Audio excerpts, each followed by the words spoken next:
Okay. Hello, everyone. Great to have you with us for this Bloomberg Opinion live stream. We're now less than 24 hours before Britain votes in what is expected to be a landmark election and a landslide victory for Labour.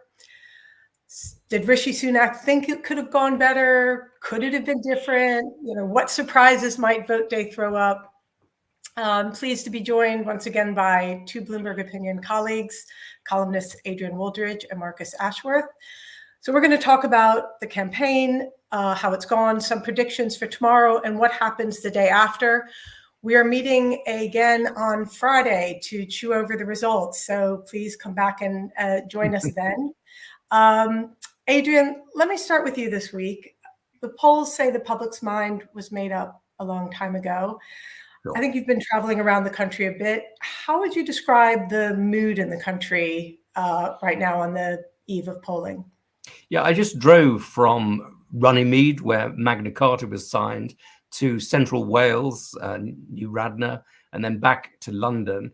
And I was quite struck by the distribution of posters. There were a lot of reform posters, a very significant number of Green Party voters, particularly in North Herefordshire, almost no Conservative posters, very few Lib Dem, and actually very few Labour posters, but that may be just the nature of the place I was going. So there's a very, very strong pro-reform sentiment in what should be Tory strongholds, and that sentiment is really driven, by anger, real anger about the Conservative Party, and also the North Herefordshire Ellie Chow seems to have a lot of personal support there. So I see, an interesting story here. Obviously, a big Labour victory. Obviously, a Tory defeat. But a lot of sort of people feeling around for new parties or different parties to express their anger with the status quo. I mean, this is not so much, in my view, a pro-Labour Party election as an anti-Tory party election. We don't really know that much about Labour. What we do know is that they're anti-Tory, and everybody wants to give the Tories a kicking. Can I just add to that, Therese? I mean, I just think it's interesting that we're already discussing the 2029 election, which is essentially what Nigel Farage and Reform has done. He's created a whole window of what replaces the Tories. Could it be him? Could it be him taking over the Tories? And indeed, as you said, the Greens, which I think we've got some interesting, as always in any election, 650 seats. We've got maybe 10 or 20 seats which are interesting for nothing away from the big picture. The big picture is very large Labour majority. How big is that? But we're going to get a few Labour seats which are going to be lost because of the Gaza issue. We're going to have some Greens, possibly, as you mentioned, in one or two other places, Bristol and Brighton maybe as well. They're the old ones. But, where will we see how many Reform seats? Will it be just be a handful, just Lee Anderson and Nigel Farage, or will there be as many as 18 was? And that, I think, going to be much more interesting. Is to determine what happens with this next government, as where would the opposition come from? It's not going to come from the Liberal Democrats, particularly, going to be very supportive. I think they just want to wipe out Tories as much as possible and gain back the seats they lost in 2015. So, the question here is whether or not these polls have been right, and it really will be a 20% of margin of victory, because the Labour polling majority has definitely slid. I think the last week has been much better for the Conservatives. Recent polls are showing a little pickup. It's obviously not going to be anywhere near enough to change the result. But I wonder if we will get 100 plus Tory seats and a few other interesting things come out of it. But it's pretty clear otherwise what the overall result is. You've anticipated me, Marcus. I was going to ask you what your projection was for Tory seats. But just to underscore a couple of points that have been made so far, let's show a chart of just how long the Tories of the last 100 years have controlled the government in the country we live in. I think we've got one to show you. It's quite striking because we've said this before, but it's So that's the blue, right? So this is a order of magnitude change in the British political landscape, and yet, as Adrian has just said, touring around, you don't sense the kind of enthusiasm that we saw maybe in '97 when Tony Blair came into power. This is a very different vibe. I was interested in what James Kanagosoriam, a political analyst and a very astute observer of British politics, likened to a sandcastle theory, which, basically, you have electoral coalitions or electoral majorities that look quite impressive, but they're very fragile and they can be swept away very easily. And, I wonder whether that is what keeps Keir Starmer up at night, if anything, even on the eve of what looks like such a dramatic victory, that, he can't be as comfortable as the polls suggest, even if the polls prove right, because that underlying enthusiasm isn't there. But maybe we could unpack a little bit why. So, what is it that voters are looking for that they may not be finding in Labour, certainly aren't finding in the party of government for the last 14 years? And, does anybody kind of have the magic formula?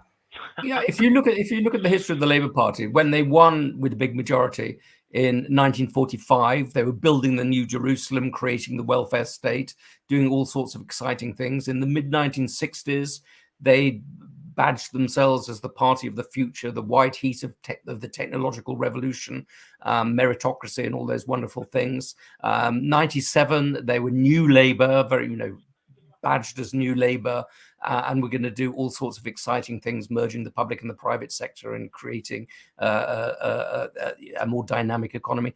This time round, there's nothing exciting there, partly because Starmer is not an exciting person, but partly because they've left their vision very, very vague. It's a pragmatic vision. We'll improve productivity. We'll do all these dogged hard work things. We'll improve planning. Well, nobody has ever marched on to the barricades on, let's improve planning. But nevertheless, it's very likely that they will get the biggest majority in the history of the Labour Party, which is an extraordinary thing. And, you may say, well, it's a sandcastle, but a victory is still a victory. A big victory is still a big victory. So, Starmer will be a very powerful prime minister. And in a world, against the background of a Conservative Party that has been identified with chaos, in a world that is increasingly chaotic, winning a big victory and just saying, I can deliver stability is a pretty important thing. Yeah. Marcus, can I just hold that thought for 1 second? Let's show a clip of Sunak, pleading with voters not to give Labour the supermajority. Big week, I'm going to cut straight to it. I know many of you who supported us in the past have some hesitations about doing that again. I know you're frustrated with me, frustrated with our party. Hasn't been an easy few years for anybody. I get all of that. We haven't got everything right. We've made mistakes. I appreciate and hear your frustration. But when you go to the polls on Thursday, you have to remember this is not a by-election. This is a choice about who governs our country for years. And I would urge you not to sleepwalk into that. Think about what that will mean for you and your family and the impact that. Marcus, frustration. Okay, we get it, and that's maybe an understatement. Was there anything Sunak could have done? Could he have run a better campaign? Could he have, if Boris Johnson had been running this campaign, would he have run Labour tighter? What do you think? I mean, yes, and yes. I mean, clearly he could have run a better campaign. On hindsight, he shouldn't have called it early. But though I don't think the result would have been much different. And I think Farage would have come out of the woodwork anyway. Having said that, they had a very bad start to the campaign. The media's not giving them any breaks. The whole point here is that if Starmer can get a backbenchers who are going to be less rebellious than the Tories are and broadly in line, if the civil service will play ball with him. I mean, Boris was famous for saying every time he tried to pull on something, it came off in his hands. And, you have Sue Gray there who clearly knows what she's doing when it comes to sort of managing the competency, which is what Starmer's leading on here. Is he's trying to say, look, we'll just get things done in a better, more efficient, less chaotic way. And if they can break through on planning, then maybe they will have a substantial legacy to I don't agree with on. Marcus there on the issue of the timing of the election. I think the timing was catastrophic. I think a November election would have meant that Farage would have been out of the game because he's much more interested in Trump and the United States. And I think it's this Brexit is, it's reform is a Farage party. Without Farage, it's nothing.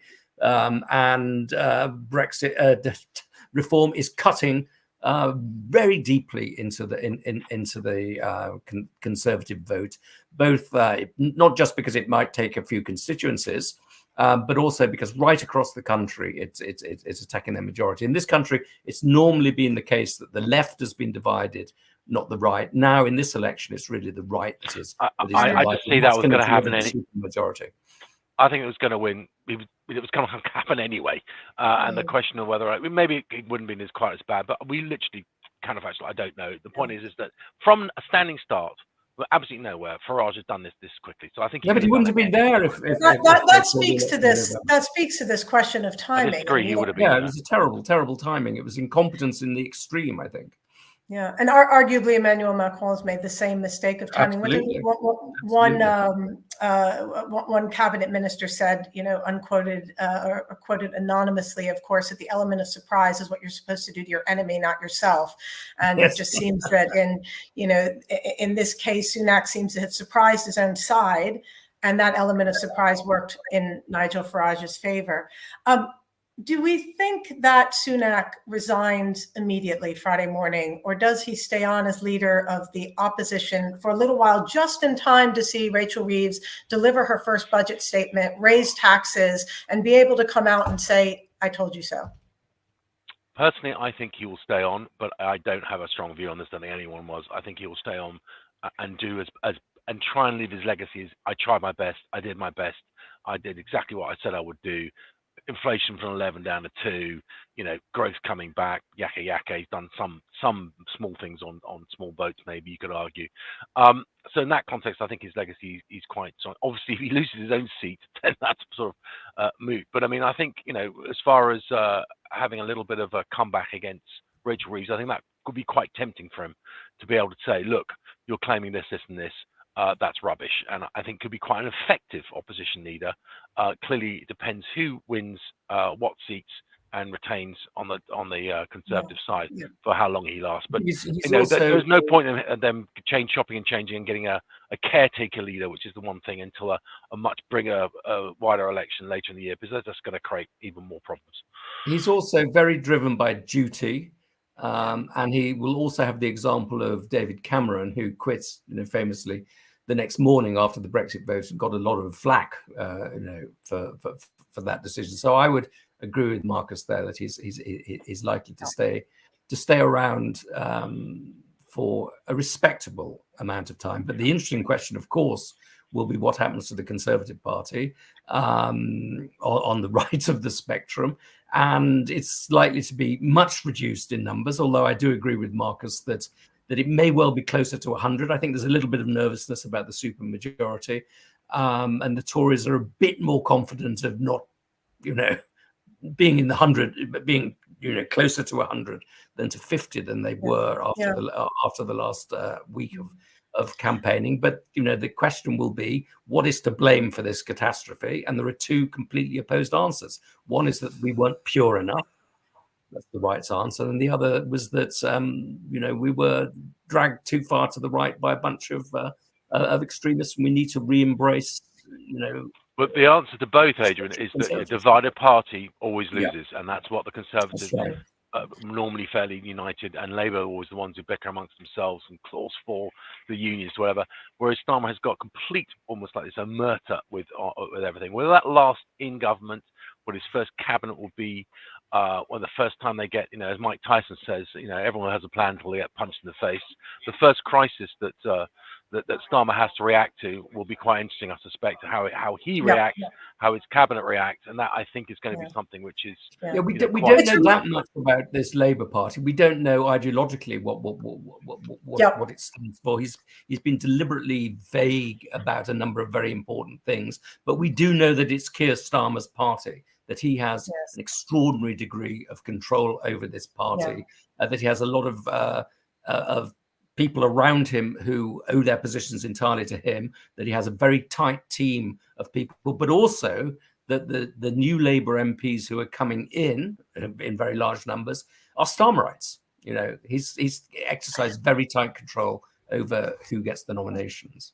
So let's talk a bit. We've talked a bit about Conservatives. I think the one thought I had in this, in answer to this question of what went wrong is, wouldn't it be extraordinary if their two answers are not competence and trust, like simple, right? Those were the two things. They lost the trust of the people and they proved incompetent in government. But, they can debate whether they were too right or too left or too something on immigration. But the loss of trust is interesting because they've lost the trust of Middle England through incompetence and extremism, but they've also lost the trust of the Brexit faction by promising things that they didn't deliver, particularly on immigration. So it's right across the board that they've lost the trust. Exactly.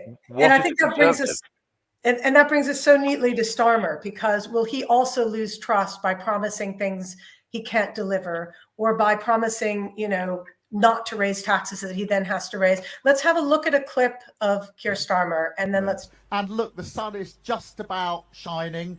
This is the summer, and we have one job, which is to make this a summer of change.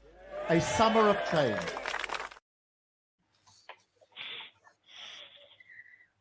So, Keir Starmer taking nothing... Sorry, Marcus? Is he promising us sunshine and end to the rain?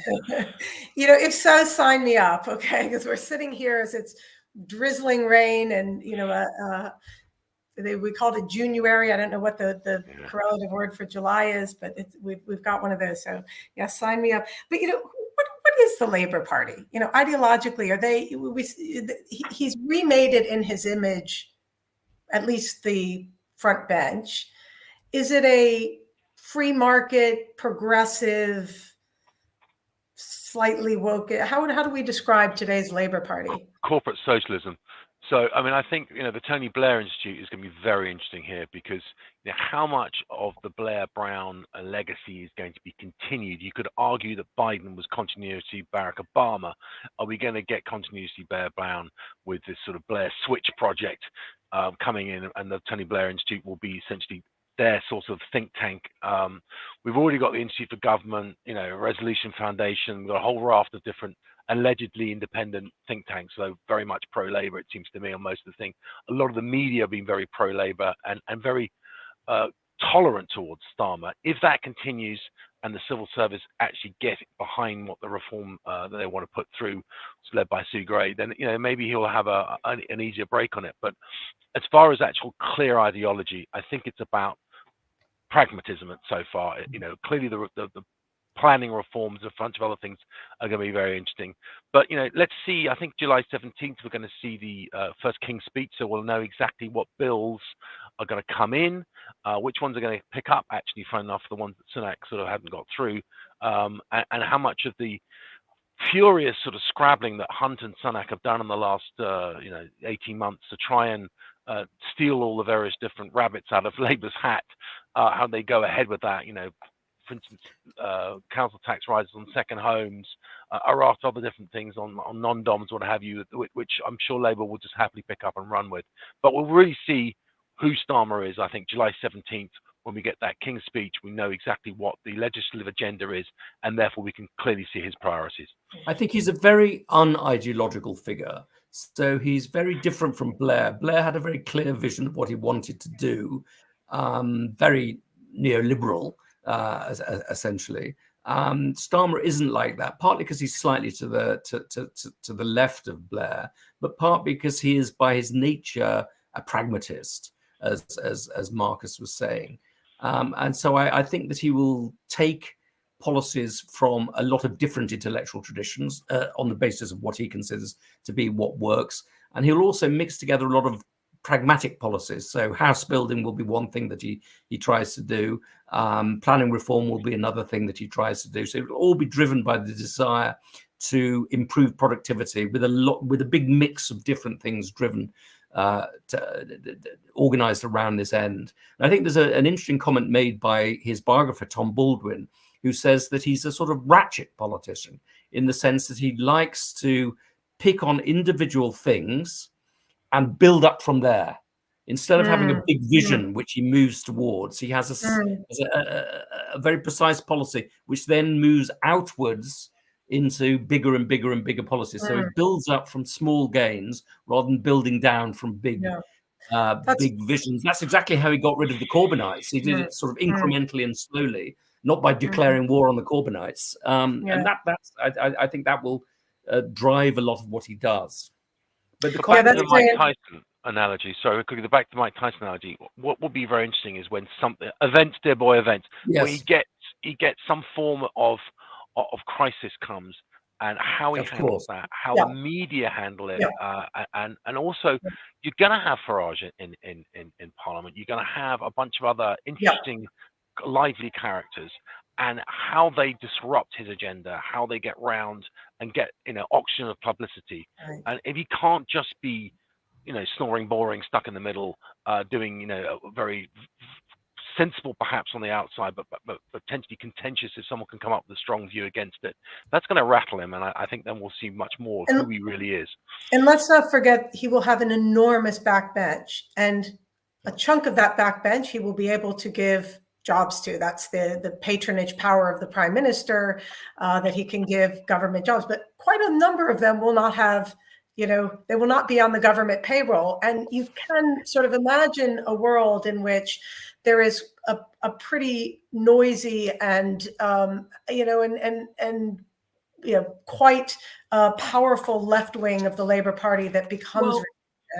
Let me push back a bit on that. I mean, Tony Blair was reputed to have regretted the size of his majority, because the bigger the majority, the more unemployed people you have behind you, who can't possibly give jobs. But there's always hope. There's a recycling of people, so they can look forward to rising up the system in the longer term. And also, all that I hear is that the purge of the Corbynites has been really ruthless and really across the board. So the new people who are coming in are Starmerites, and they're not. The Labour Party doesn't, now they've got rid of the Corbyn wing, it doesn't suffer from the problem that the Conservative Party suffered from, which was a really deep ideological divide down the middle over Brexit. These are people who basically agree on most things. Let's get productivity moving. Let's build some houses. I don't think there'll be a big Corbynite wing plotting the overthrow of Starmer. And if they do emerge, I think they'll be crushed pretty ruthlessly. And interesting to see if Jeremy Corbyn wins his seat of Islington North. Very interesting. Again, I said this is the auction of publicity. Certain people like Corbyn and Farage and one or two others are going to be, very interesting to see how they can disrupt. And that's exactly what they're going to be trying to do. So if the SNP doesn't do very well, and the Liberal Democrats are therefore the third party, so when you get to PMQs, you're going to get presumably the Tories as the opposition, and maybe that sort of auction of publicity comes to the Liberal Democrats, who've run a very interesting campaign and could be extraordinarily successful with no evidence of a policy of breaking through, or even really a personality. They're good at bungee jumping. Is this the new way of politics? You both teed it up so perfectly for me. I have to show you a clip of Ed Davey and the campaign he's run. And I just want to submit, I know this isn't a consensus view at all, that this is genius for the Liberal Democrats. No, I think it's genius too. Okay, Sleep, I keep absorbing your energy. When you walk in the jeans, feel like 100 degrees. I like whatever you're doing to me. Well, each their own. I mean, Can you imagine Gladstone doing that? But is this the new politics? The only way he can cut through is by appearing to be a nice guy, and like, don't vote for those guys you don't like. Vote for he'll do. That's the type of vote he's after. And you know what? That could end up being. It's been very carefully targeted. We spoke about this other week. You know, local radio stations, local newspapers. They've avoided the mainstream media and gone into very selective local routes, which clearly may well prove to be a perfect way for a third party to at least get it. I think they went too far with it. I think it was all right at first, but I think towards the end of the campaign they should have segued into actual policies rather than doubling down with the bungee jumping. You're so serious. On policies, where do the Liberal Democrats stand? So they want to legalize cannabis. So that's a liberal policy. That's the only thing that's shown through. I can say they can clearly seem to. But let me finish. But they want to restrict food advertising. So how can you want to legalize cannabis on one hand and on the other restrict food advertising? Are they liberal? Are they?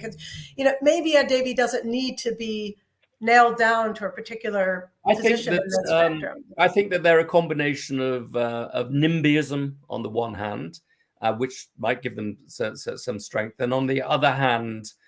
So they're a very locally rooted party, but on the other hand, Ed Davey's basic instincts. And remember, he comes from the right of the party. He is as close to a neoliberal as you can get in modern politics, although he's disguised it. So I think he will be broadly sympathetic with the productivity raising agenda, but then suddenly pivot to objecting to house building. So he'll be all over the place. Yeah. So he could potentially pressure Starmer from the right. No, from the left. I think he has to. You think he'd pressure him? Well, it depends whether you classify NIMBYism as right wing or left wing. It depends on which. But the other figure we've spoken about several times and we've touched on, but we haven't really talked about is Nigel Farage. Yeah. I asked, I think last week, whether we'd seen peak Farage. He had a wobbly week in the sense that a couple of reform candidates defected, saying there was, misogyny, racism, xenophobia. He also had, we'll show a clip of a campaign appearance that didn't go particularly well. And I'm standing up and saying, enough. We should be proud of who we are, where we come from.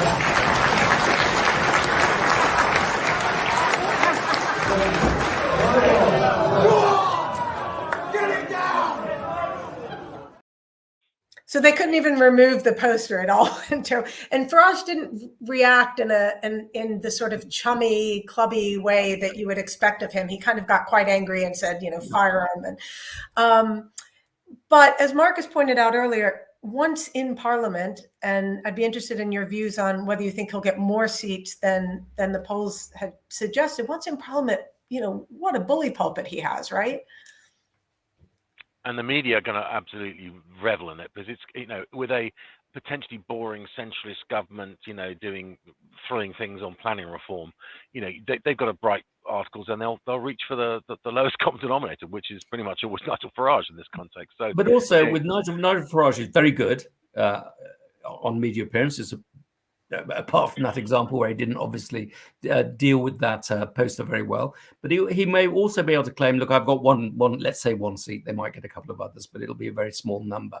But yes, I've got 5 million votes, something like that. So he may be able to play the failure of the first class, the past the post system to represent public opinion precisely. So he may be able to say, I stand for an army of people, despite the fact that there's only one. And his performances in the European Parliament, which were very well choreographed, and he's a very good presenter at GB News. He wins awards for it, so he's got all the skill sets. Is whether he gets called, of course, which may be an issue, but I mean, if he doesn't get called, he'll find his way around it. But in some senses, I think he's not going away in any sense, shape, or form. And that's whether or not the Conservative Party, who quite clearly some people like Camilla Badenoch have said they won't let him in. I can see why she says that, because he's going to, the second he gets put in front of the membership, but like when Boris was, he will be voted as leader. So that means that the Tory Party will be rent asunder, and I don't think they'll want that.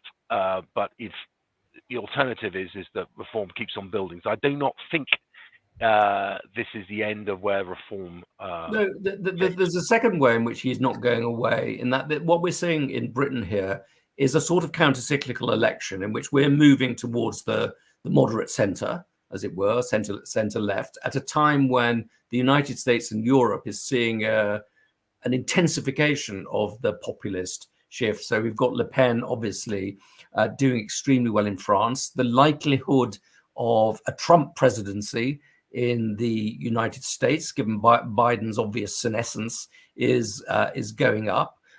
Farage and Trump obviously being very, very, very close. So he will be able to claim that I'm the wave of the future. Whatever's happening with Starmer, look at France, look at the United States, look at the, to some extent, Germany. So he will have a lot of forces behind him. The only thing I would say is be careful to know what Nigel Farage is. He is not a Le Pen, right? Le Pen is essentially a socialist, maybe a national socialist, but is a socialist. And but he is a Trumpist. Farage is a Thatcherite through and through. So that's why he's more in common with a Trump, perhaps in economic foundations and free markets than perhaps. So he's more like a Maloney to some extent. Trump. Yeah, I would say more Maloney than than Thatcher. But I mean, the other thing about Nigel Farage is he does seem to fall out pretty quickly with every single party structure that he creates.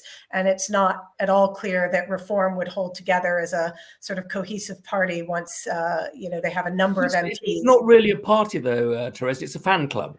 So, so if you but once you have MPs in Parliament who have their own constituency to look after, will they fall in line behind Nigel Farage? In some ways, the ideal thing for Farage is just him in Parliament, with nobody else to manage and all the limelight on him, which may well be what happens.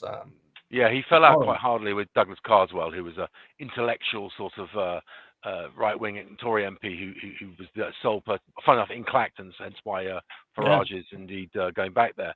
But yeah, Lee Anderson might be a difficult one to manage. Who knows? Yeah, we'll have to wrap up, but I want to fit in one question we got from YouTube. Adrian, if I can put this to you, what happens to polling figures if Reform are able to inspire the youth and young adults, the 18 to 30 vote? We haven't spoken much about the youth vote. Obviously, terrible for the Tories. I think we mentioned that last week. What happens to Reform if the youth vote is motivated and mobilized by Nigel Farage? Maybe not even this election, but over time. That's exactly what's happening. The youth vote on the right is shifting towards Reform rather than to the Tory party. The Tory party is the party of the old people. The Reform seems to have much more of an edge, which is exactly what is going on in France and Italy. So I think that's something that we really need to keep an eye on. Young men seem to be a certain portion of young men, right-wing young men, seem to be very attracted towards Farage's politics. And those who can't get on the housing ladder and can't get jobs and that sort of thing. Okay, let's leave it there for 48 hours and reconvene and see what we have. Thank you very much, Marcus and Adrian. Again, this is, as always, a fascinating discussion. You can follow them both on Twitter and the Bloomberg Terminal and everywhere you get Bloomberg articles. You can read their columns. Thanks very much.